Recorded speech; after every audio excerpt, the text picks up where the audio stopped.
जखम दे के जान चली गइलू कवन देश में। जखम दे के जान चली गइलू कवन देश में। तो हर दीवाना रहे पगला के भेष में। जखम दे के जान चली गइलू कवन देश में। जखम दे के जान चली गइलू कवन देश में।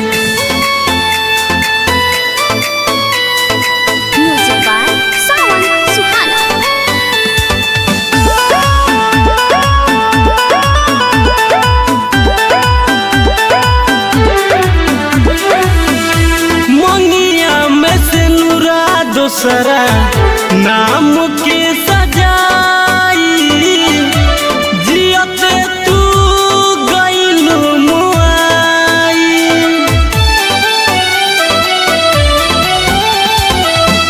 छोड़ी जब केहू तोहके तबे बुझाई होला का जखम जुदाई। हमके हरा गइलू जिंदगी के रेस में। जखम दे के जान चली गइलू कवन देश में।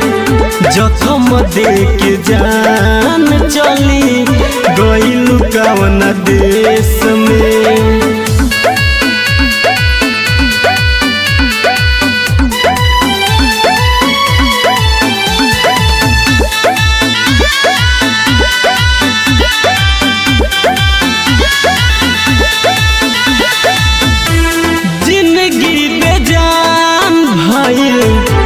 हम गइल साथ हो खुश रहा दूसरे के पास हो।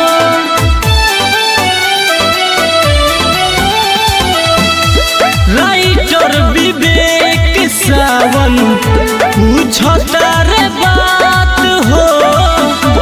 प्यार में कइलू का घात हो। माही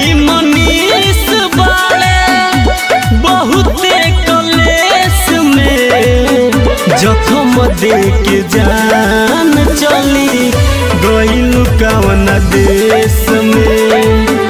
जखम दे के जान चली गइलू कवन देश में।